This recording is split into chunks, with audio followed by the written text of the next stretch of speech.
አስጌ ይቅርታ ጠየቀ። እንግዲህ አዶናይ ሂስትሪው ላይ በጣም ደክሞኛል ምናምን ብሎ በቃ ላይክ ግን ያሁንም እየሞከርኩ ነው ብሎ ይህንን ሂስትሪ ሳይ በጣም ነው ያዘንኩት። የዘንድሮው የዓለም ዋንጫ የብሔራዊ ቡድኖችን ሽኝት በታሪክ ታይተው ከማይታወቁ እጅግ አስገራሚና አስደናቂ ክስተቶች ጋር የታጀበ ነበር። ሊዮኔል አንድሬስ ሜሲ ከክርስቲያኖ እኩል ማለት ነው ላለፉት 20 ምናምን ዓመታት እግር ኳስን ሲጫወት ክርስቲያኖ እንኳን ያላደረገውን ቁጥር ያላደረገውን ስታት ያላደረገውን ዋንጫ ያላደረገውን የግል ሽልማቱን ላይ ያልቀረው እያንዳንዱን ነገር እግር ኳስ ላይ ማንም ያላደረገውን ነገር ነው ያደረገው። ሰላም ጤና ይስጥልኝ ጋይስ፣ እንደምን ዋላችሁ እንደምን አመሻችሁ። እኔ እግዚአብሔር ይመስገን ደህና ነኝ። እንግዲህ እንደተለመደው አዳዲስና ወቅታዊ መነጋገሪያ ጉዳዮችን ይዤላችሁ መጥቻለሁኝ። አብራችሁን እስከ መጨረሻ እንድትቆዩ ይህንን ቪዲዮ ደግሞ ላይክ እያደረጋችሁ ሁሉም ጋር እንዲዳረስ እንድታደርጉልኝ በትህትና እጠይቃችኋለሁኝ ማለት ነው። እንግዲህ ቻናሌ 10 ሰው ይቀረዋል ማለት ነው 5000 ለመሙላት። እናንተ እንግዲህ ይህንን ቪዲዮ የምትመለከቱ ወገኖቼ 5000 እናድርሰው ማለት እፈልጋለሁ። እንግዲህ ታዲያ ሰብስክራይብ በማድረግ ማለት ነው። እንዲሁም በስተመጨረሻ ኮሜንት መስጠት ትችላላችሁ ማለት ነው። እንግዲህ ዛሬ ወንድማችን አዶናይ ስቶሪው ላይ ያስገባው አነጋጋሪና አሳዛኝ መልእክት አለ። እኔ እንኳን በሱ አልተረዳሁትም። ምናልባት ለኛ ሰርፕራይዝ ለማድረግ እንዳይሆን ብዬ ነው ያስብኩትኝ ማለት ነው። ምክንያቱም ደግሞ በስተመጨረሻ የምነግራችሁ ይሆናል ማለት ነው። አስጌ ዴንደሾው ደግሞ እንግዲህ በአርሲ ጉዳይ እጅግ በጣም መነጋገሪያ ነበረ። በሰው ጥርስ ውስጥ ገብቶ ነበረና እንግዲህ ይቅርታ ጠይቋል ማለት ነው ዛሬ። እንዲሁም ሌሎች ቪዲዮዎች አሉ እነሱን እናያለን ማለት ነው። መልካም ቆይታ ይሁንላችሁ። ግን ከአንድ ቀልድ ልጀምርና ወደ ቀጣይ ቪዲዮ እንሸጋገራለን ማለት ነው። መልካም ቆይታ ይሁንላችሁ። ሰላም እንዴት ናችሁ? የዚህ ልጅ ኢንተርቪው ያየሁትና የኑሮውን ሁኔታ ተናገረ ማለት ዛሬ የደረስኩት ትላንትና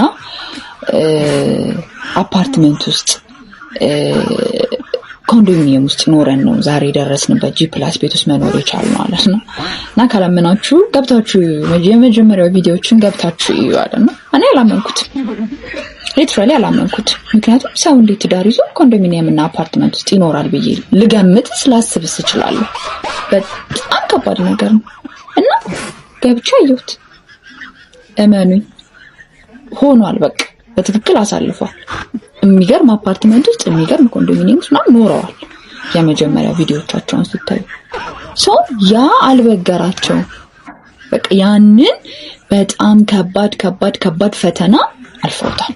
ኮንዶሚኒየም የመኖር አፓርትመንት የመኖር ከባዱን ፈተና አልፈውታል። ዛሬ ላሉበት የG+ ስኬት ደርሰዋል። ስለዚህ ሁላችሁም አታማሩ። ምንም ነገር ያልፋል። አዲስ አበባ ውስጥ ኮንዶሚኒየም ውስጥ ልትኖሩ ትችላላችሁ፣ አፓርትመንት ውስጥ ልትኖሩ ትችላላችሁ፣ ግን ያልፋል። በቃ የማያልፍ ነገር የለም። አታማሩላችሁ ነው። ግን ምንድነው በረከቴ ድረስ ሁሉም ባለትዳር ጀማሪ ባለትዳር ይሁን የቆየም ባለትዳር ይሁን ኮንዶሚኒየም እና አፓርትመንት እየኖራችሁ ቁስሉን ይውጥ። በቃ የምር እኔ እንደዛ ነው እንጂ ማንም አይረዳህም። አሁን አንተ ቀልድ ሊመስል ይችላል ለሚሰማህ ሰው፣ ግን እኔ ተረድቻለሁ፣ በጣም ተረድቻለሁ። እና ሁላችሁም እንድትረዱት አፓርትመንት እና ኮንዶሚኒየም ይስጣችሁና እዛ እየኖራችሁ እዩት።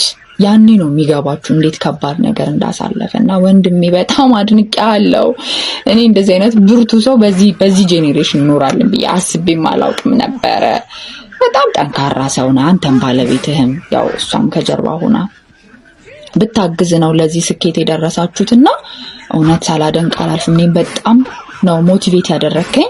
ሆፕፉሊ ሌሎችን እንደዚህ ሞቲቬት ታደርጋለህ ብዬ አስባለሁ። ሰው ኮንዶሚኒየም መኖር አፓርትመንት ውስጥ መኖር ያልፋል፣ ችግር የለውም። አያልፍም ብላችሁ አታማሩ። ምንም ነገር ያልፋል። ይሄን ለመግለጽ ያለው አመሰግናለሁ። አስጌ ይቅርታ ጠየቀ።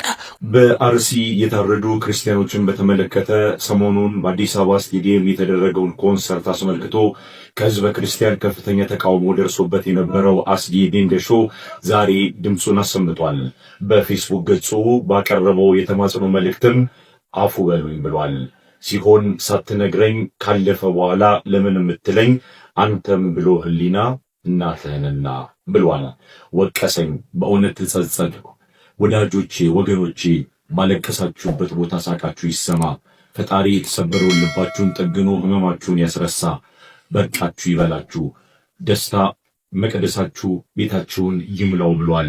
ግና ብሏል አስጌ ደንዳሻው። ከእናንተ ጫማ ወጥታችሁ በእኔ ጫማ አስቡኝ። አትጥሉኝ፣ አትግፉኝ፣ ወደ እቅፋችሁ ሳቡኝ። አቅጄ ያደረኩት አንዳችም የለምና እስኪ አፉ በሉኝ ብሏል። ለመሆኑ የአስጌ ደንዳሻውን የተማጽኖ መልእክት እንዴት አገኛችሁት? አፉ ትሉታላችሁ ወይስ አሁንም ጥያቄ አላችሁ? በዚህ አጋጣሚ ስለዚህ ጉዳይ እንግዲህ ብዙ ነገር ቪዲዮዎችን ሰርተናል።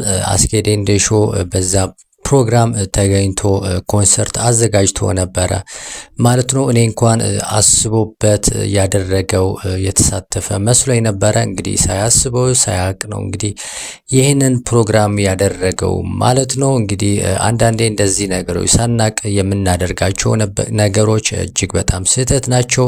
ምናልባት ሰዎችን ማማከር ይችል ነበረ። እኔ ሆን ብሎ ያዘጋጀ ወይም የተዘጋጀ የመሰለኝ ያልኩት ምናልባት ይህንን ነገር ምክንያት ይኖረዋል ብዬ አስቤ ነበር። ግን ካለማወቅ ከሆነ እጅግ በጣም የሚያሳፍር ነገር ነው። ነገር ግን ይቅርታ በመጠየቁ እንግዲህ በመጸጸቱ እጅግ በጣም ምስጋና ይገባዋል ማለት ነው። እንግዲህ አንዳንዴ እንደዚህ ነገሮችን ስናደርግ አውቀን ብናደርገው መልካም ነው ብዬ አስባለሁ። በነገራችን ላይ በዚህ አጋጣሚ ማለት የምፈልገው ነገር ይህንን የአርሲ ወገኖቻችን እና የቤተክርስቲያናቱን በእሳት መቃጠል መርሳት የለብንም። አሁን ማስታወስ አለብን። በየቤቶቻችን በየሰፈሩ ለሚደርሰው የሰው ሕይወት መጥፋት እንግዲህ ሁላችንንም ድምጽ መሆን አለብን ማለት እፈልጋለሁኝ ማለት ነው። እንግዲህ ወደ ቀጣይ ቪዲዮ ላሸጋግራችሁና እንግዲህ አሁን የ2026 የዓለም ዋንጫ ትላንት ተጀምሯል። እንግዲህ ስለሱ አንዳንድ ነገሮችን እኔና ወደ ቀጣይ ቪዲዮ እንሻገራለን ማለት ነው። መልካም ቆይታ ይሁንላችሁ። የዘንድሮው የዓለም ዋንጫ የብሔራዊ ቡድኖችን ሽኝት በታሪክ ታይተው ከማይታወቁ እጅግ አስገራሚና አስደናቂ ክስተቶች ጋር የታጀበ ነበር። እያንዳንዱ ሀገር ለብሔራዊ ቡድኑ ያለውን ክብርና ጉጉት የገለጸበት መንገድ በእውነት ለየት ያለ ነው። የእግር ኳስ ሀገር ብራዚል ቡድኗን የሸኘችው ልዩ በሆነ ስነ ስርዓት ነበር። ተጫዋቾቹን የያዘው አውሮፕላን በረራ ከመጀመሩ በፊት በውሃ መድፎች አማካኝነት ጥምቀት መሰል ስነ ስርዓት ተደርጎለታል። ይህም ለጉዟቸው ሰላምና ስኬትን ለመመኘት የተደረገ ቡራኬ ነው። በሌላ በኩል ቱርክ በታሪክ ታይቶ የማይታወቅ እጅግ ረዥም የተሽከርካሪዎች ሰልፍ ወይም ኮንቮይ አሳይታለች። በቱርክ ባንዲራ ያጌጡ በመቶዎች የሚቆጠሩ መኪኖች የተጫዋቾቹን አውቶቡስ እስከ አየር ማረፊያ ድረስ በመከተል ታላቅ አጋርነታቸውን አሳይተዋል። ኖርዌይ ደግሞ የታሪክ አካል ለሆኑት ለቫይኪንጎች ክብር በመስጠት ተጫዋቾቿ የቫይኪንግ አልባሳትንና ጋሻዎችን ለብሰው በመነሳት ኖርዌይ እየመጣች ነው የሚል መልእክት በይፋዊ ገጻቸው ላይ አጋርተዋል። በተቃራኒው ሆላንድ ተጫዋቾቿ ዘመናዊና ሙሉ ጥቁር ልብሶችን ለብሰው እንደ ጀንትልሜን በመቅረብ የተረጋጋና ማራኪ ገጽታን መርጠዋል። የክሮኤሺያ ብሔራዊ ቡድን ከመነሳቱ በፊት በጋራ የጸሎት ስነ ስርዓት ላይ የተገኘ ሲሆን ሴኔጋል ደግሞ በፕሬዝዳንቱ አዘጋጅነት በእግር ኳስ ሜዳው ላይ ልዩ የእራት ግብዣ አድርጋለች። ስፔንና ፖርቱጋል በበኩላቸው የተጫዋቾቻቸውን ምስልና ብሔራዊ አርማቸውን ያካተቱ ልዩ ዲዛይኖችን በአውሮፕላኖቻቸው ላይ በመቀባት ለየት ያለ ውበት ሰጥተዋቸዋል። የዓለም ዋንጫ ባለታሪኳ አርጀንቲና ለከዋክብቶቿ የተለየ ክብር ሰጥታለች። የቡድኑ የቻርተር አውሮፕላን የበረራ ቁጥር እንደ አውሮፓውያን አቆጣጠር በ1978 ያገኙትን የመጀመሪያ የዓለም ዋንጫ ድል ለማስታወስ ወደ 1978 የተቀየረ ሲሆን የአውሮፕላኑ የኋላ ክፍል ወይም ጭራው ላይ ደግሞ የሊዮኔል ሜሲ የመጨረሻ የዓለም ዋንጫ ውድድር ለመዘከር የቁጥር 10 ምልክት በክብር አርፏል። ደቡብ አፍሪካ ከቪዛ ጋር በተያያዘ የገጠማት ችግር ውድድሩ ሙሉ በሙሉ እንዳያመልጣት ስጋት ፈጥሮ የነበረ ቢሆንም ችግሩ ተፈቶ ሜክሲኮ ስትደርስ በማሪያቺ የባንድ ሙዚቃ ደማቅ አቀባበል ተደርጎላታል። ከሁሉም አስገራሚና አነጋጋሪ የነበረው ግን በቴህራን በኢራን የተደረገው የኢራን ብሔራዊ ቡድን ሽኝት ነበር። በሽኝቱ ስነ ስርዓት ላይ የተገኙት ደጋፊዎች የሂዝቦላህን ባንዲራዎች በመያዝ አሜሪካ ትውደም፣ ደስቶ አሜሪካ የሚሉ መፈክሮችን ሲያስተጋቡ ተደምጠዋል። ይህ ክስተት ስፖርታዊ ውድድሩን ከፖለቲካዊ ውጥረት ጋር ያቀላቀለ በመሆኑ በዓለም አቀፍ ደረጃ ከፍተኛ ትኩረትን ስቧል። ኳስን ከባህል ከስሜትና ከፖለቲካ ጋር ያቀላቀለው የዘንድሮው የዓለም ዋንጫ ሽኝት ውድድሩ ገና ሳይጀመር ብርቱ ፉክክርና ትልቅ ትኩሳት እንዳለው ማሳያ ሆኗል። እናንተ የትኛው ሀገር ሽኝት ተመቻችሁ? ኮሜንት ላይ ጻፉልኝ። በሱ ፈቃድ አማረ ነበርኩኝ። በሱ ፈቃድ ይመረላችሁ። መልካም ጊዜ። ሊዮኔል አንድሬስ ሜሲ ጊፍትር ነው፣ በተፈጥሮ የተሰጠው ነው። ክርስቲያኖ ደግሞ ሃርድ ወርከር ነው። አንድ ሰው አሪያ ማድረግ የሚገባው ክርስቲያኖ ነው። ብዙ ፖድካስቶች ላይ እጅግ በጣም ብዙ ፖድካስቶች ላይ እንዲሁም ጋዜጠኞች ሳይቀሩ የእግር ኳስ ጋዜጠኞች ሳይቀሩ እንዲህ እያሉ ሲናገሩ ሰማል። ሊዮኔል አንድሬስ ሜሲ እግር ኳስን የተጫወተው እኮ ለአንድ ዓመት ወይ ለሁለት ዓመት አይደል። ሊዮኔል አንድሬስ ሜሲ ከክርስቲያኖ እኩል ማለት ነው ላለፉት 20 ምናምን ዓመታት እግር ኳስን ሲጫወት ነበር። 20 ምናምን ዓመቱ መጫወቱ አይደለም ዋናው ነገር። በእነዚህ 20 ምናምን ዓመት ውስጥ ማንም ያላደረገው ሃርድ ወርከር ነው የምትሉት ክርስቲያኖ እንኳን ያላደረገውን ቁጥር፣ ያላደረገውን ስታት፣ ያላደረገውን ዋንጫ፣ ያላደረገውን የግል ሽልማቱን ላይ ያልቀረው እያንዳንዱን ነገር እግር ኳስ ላይ ማንም ያላደረገውን ነገር ነው ያደረገው ሊዮኔል አንድሬስ ሜሲ። ሊዮኔል አንድሬስ ሜሲ በተፈጥሮ ጊፍትድ ነው። ጊፍትድ ስለሆነ ብቻ ግን አይደለም እነዚህን ሁሉ ያለፉትን 20 ምናምን ዓመታት ኮንሲስተንሲ ጉዳት ሳያስቸግሩ የተጫወተ ሊዮኔል አንድሬስ ሜሲ ሲጫወትበት በነበረው በላሊጋው እንኳን ሲጫወት የነበረው ከእግር ኳስ ተጫዋቾች ጋር ሳይሆን ከአውሬዎች ጋር ከነፍሰ ገዳዮች ጋር ነበር። ላሊጋ ላይ ብቻ አይደለም በእግር ኳስ ታሪክ ካየናቸው በጣም አስፈሪና በጣም ከባዱ ጥምረት ፔፔና ራሞስ፣ እነዛ ከባድ ተከላካዮች ማለት ሊዮኔል አንድሬስ ሜሲ ለማቆም ሳይሆን የሚመጡት ሊዮኔል አንድሬስ ሜሲ ለመግደል ነበር የሚመጡት። አይተናል እኮ እነ ማርሴሎ ምን ሲያደርጉት እንደነበር ሊዮኔል አንድሬስ ሜሲ አይተናል አይደል እንዴ? ሊዮኔል አንድሬስ ሜሲ ስንት ጊዜ በቃ በነፍሱ ላይ እኔ ሊዮኔል አንድሬስ ሜሲ ኬሪየሩ ቢበላሽ ዋነኞቹ ተጠያቂዎች የሪያል ማድሪድ ተጫዋቾች ራሞስ እና ፔፔ ነው፣ እነ ማርሴሎ ነው፣ እነ ካዝሜሮ ማለት። አንድም ጊዜ ክርስቲያኖ ላይ ሊዮኔል አንድሬስ ሜሲ ላይ እንደሚደርሰው ከባባድ ፋውሎች ከባባድ ጉዳቶች ደረሱበት የሚባለው ያን ያህል እንደ ሜሲ የሚሆን ግን ጉዳት የለም ስቲል እስካሁን። ሃርድ ወርከር ማለት ሲክስ ፓክ ማውጣት ነው። ሃርድ ወርከር ማለት ግዴታ ጡንቻዋ ማውጣት ማለት ነው። ይህ እኮ እግር ኳስ ነው። ይህ ቦዲ ቢልደር ኮምፒቲሽን ወይ ደግሞ ኤምኤምኤ አይደል። አንድ ሰው ታለንትድ ነው። ታለንትድ ብቻ ስለሆነ ግን ኮንሲስተንሲ ሆኖ ለ20 ምናምን ዓመታት ዓለምን ዶሚኔት አድርጎ አይጮት ማንም ማለት ነው። አይተናል እኮ እነ ኔይማር እኮ ጊፍትድ የሆኑ ታለንትድ ያላቸው በተፈጥሮ ጊፍትድ የሆኑ ተጫዋቾች ናቸው። እነ ቦጃን አሁን ከቅርብ ጊዜያቶች በኋላ ደግሞ እና አንሱ ፋቲ ነው የነሳሳው። ግን እንደ ሜሲ ሻይን አውት አድርገው መውጣት አልቻሉም። ለምን? ሃርድ ወርከር ስላሉ፣ እንደ ሜሲ ታትረው ስለማይሰሩ። የክርስቲያኖ ነገር ሚዲያ ላይ በጣም ስለወጣ ስለተወራ እንጂ ሜሲም ከሱ ያልተናነሰ ሃርድ ወርከር ነው። ግዴታ ግን ሲክስ ፓክ እና ጡንቻ ማውጣት አለበት ማለት ግን አይደለም። አስቡት ለ20 ምናምን ዓመታት ኮንሲስተንሲ ሆኖ መጮት ማለት ምን ማለት ነው? ንገረኝ እስኪ። በዚህ ሰውነቱ አስቡት። ስለ ሜንታሊቲ ታወራላችሁ። ሜንታሊቲ ምንድነው? በመጀመሪያ በሀገር ልጅ መሰደብ ምን ማለት እንደሆነ ታውቃለህ? ደርሶብህ ስለማያውቅ ታውቃለህ። ግን አልችልም ደርሶባችሁ ስለማያውቅ በሀገሩ ልጆች እኮ ማሊያው እየተቀደደ ማለት ነው አንተ ሀገርን አትወክልም እየተባለ እየተሰደበ የነበረ ተጫዋች እኮ ሜሲ ብቻ እኮ። ያን ሁላ ተቋቁሞ ግን ዓለም ላይ ምርጥ መሆኑን እኮ አስመስክሯል ሜሲ። እና ሊዮኔል አንድሬስ ሜሲ ጊፍትድ ነው የምትሉ ሰዎች አደባችሁ። ጊፍትድ ነው ፕላስ ሃርድ ወርከር ነው። ጊፍትድ ፕላስ ሃርድ ወርከር ሆኖ ደግሞ በዚህ ሌቭል እግር ኳስ ነው የተጫወተ አንድም ተጫዋች የለም። አንድም ማለት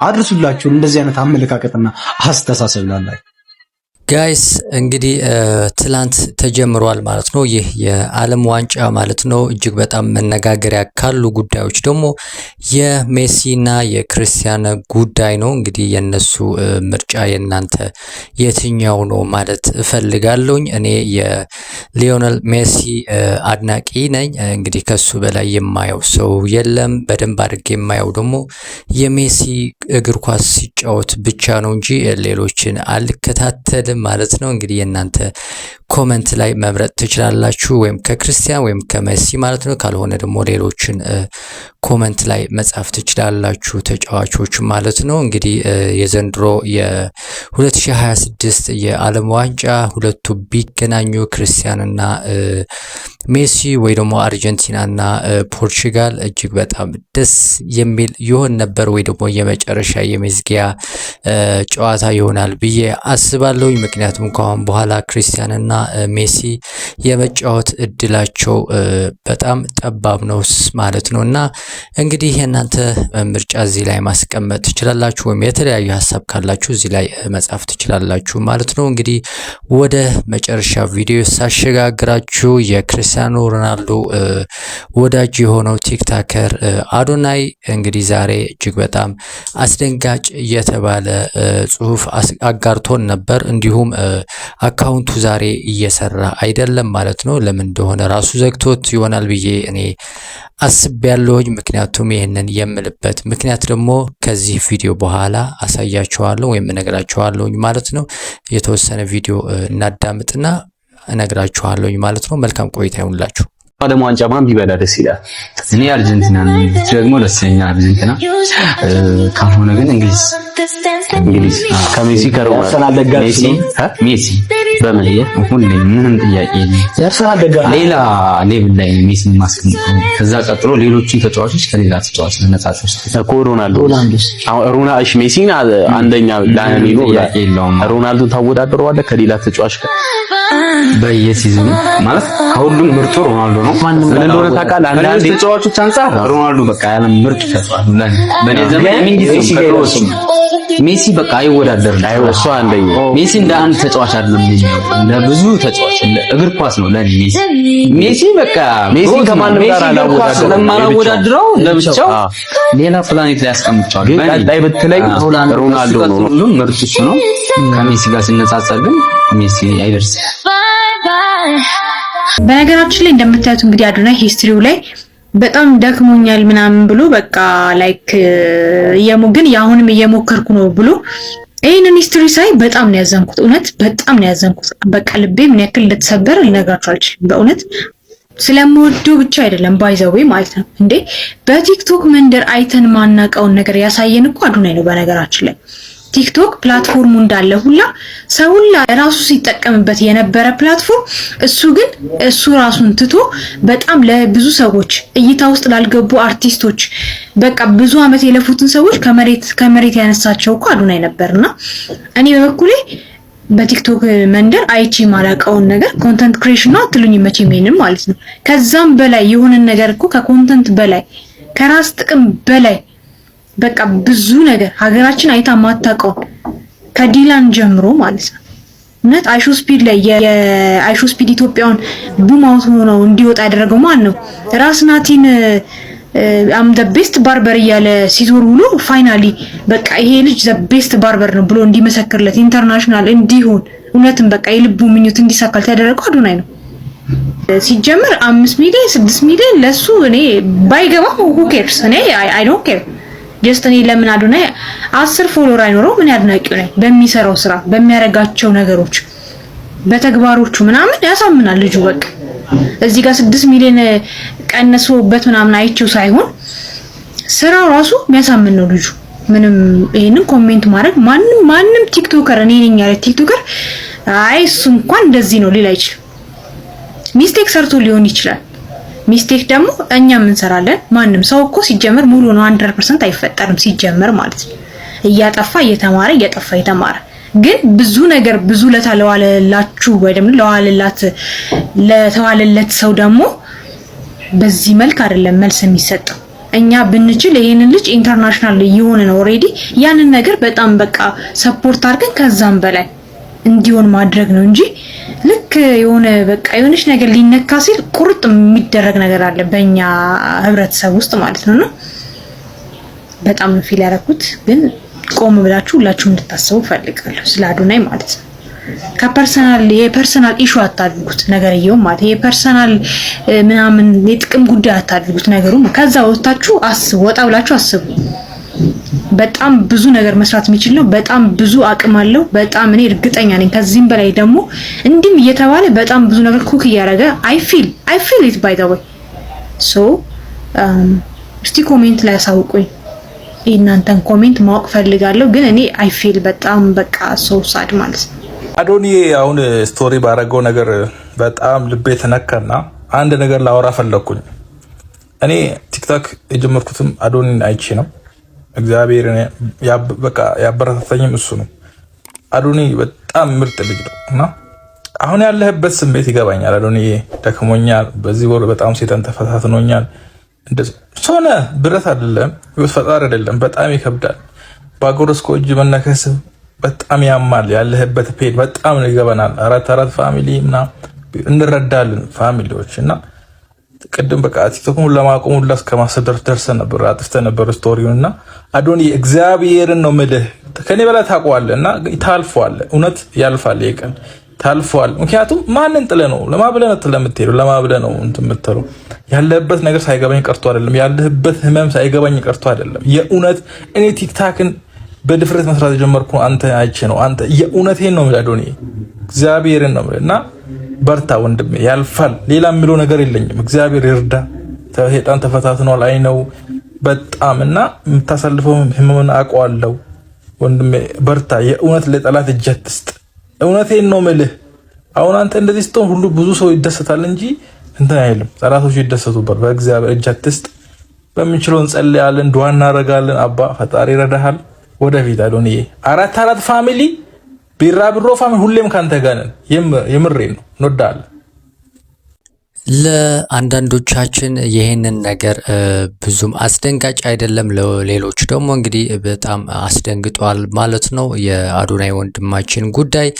እኔ ደግሞ እንግዲህ የተረዳሁት ምንድነው ጃኒ እሁድ ቀለበት እንደምታስር ሰምተናል ሁላችንንም። እንግዲህ ይሄንን ተከትሎ አዶናይ ይሄንን ነገር ወይም ይሄንን ስቶሪ አስገብቶታል ማለት ነው። እንግዲህ እኛ እንድንዘናጋ የሚያደርግ አንድ መንገድ ሊሆን ይችላል። ነገር ግን እንደዚህ ብዬ ደግሞ መዝጋት አልፈልግም። ምክንያቱም የሱ ሁኔታ እውነት ከሆነ ምናልባት ወንድማችን አዶናይ በተቻለን አቅም ማገዝ ያለብን ጊዜ ካሁን በላይ መቼም ሊኖር ስለማይችል ከሱ ጎን ሆነን ድምጻችንን ማሰማት አለብን ማለት እፈልጋለሁ። ነገር ግን ለኔ የተሰማኝ ስሜት ሰርፕራይዝ ለማድረግ ይሆናል ብዬ ነው ማስበው ማለት ነው። ምክንያቱም ያልተጠበቁ ነገሮችን እያደረግን እኛም እየረሳ ነው ወደ ቀለበቱ እንግዲህ ሰርፕራይዝ ለማድረግ ነው ብዬ ነው ያሰብኩትኝ ማለት ነው። እንግዲህ የእናንተ ሀሳብ ኮሜንት ላይ መጻፍ ትችላላችሁ ማለት ነው። ዞሮ ዞሮ አዶናይ ተሰብሮ የሚወድቅ ሰው አይደለም። ጥቆ ተነስቶ አሁን ድረስ ከፍታ ላይ ያለ ሰው ስለሆነ እንግዲህ ይህን ያህል የሚያሰጋይ ነገር አይደለም። ነገር ግን ጥንቃቄ ማድረጉ እጅግ በጣም ወሳኝና አስፈላጊ መሆኑን ግን አምናለሁኝ ማለት ነው። እንግዲህ ቀለበቱ እሁድ ነው። ሁላችሁንም ተጋብዛችኋል አልልም። ነገር ግን ሁሉም ሰው እየተጠራ እየተጋበዘ ነው ያለው ማለት ነው። እንግዲህ የጥሪ ወረቀት እስኪደርሰን ድረስ እንጠብቃለን ማለት ነው። እሁድ ቀለበት አለ የጃኒና የአዶናይ ብዬ ነው እኔ ያስኩትኝ። እናንተ እዚህ ላይ ሀሳብ መስጠት ትችላላችሁ በዚህ ጉዳይ ላይ ማለት ነው። እኔ እዚህ ላይ አበቃለሁኝ ማለት ነው። አዲስ ከሆናችሁ ሰብስክራይብ እንዲሁም ላይክ አድርጉ። ሀሳብ ካላችሁ ኮመንት ላይ መጻፍ ትችላላችሁ ማለት ነው። ይህ ቻናል 5000 እናድርሰው ብዬ ልዝጋው። ሰላም ጤና ይስጥልኝ።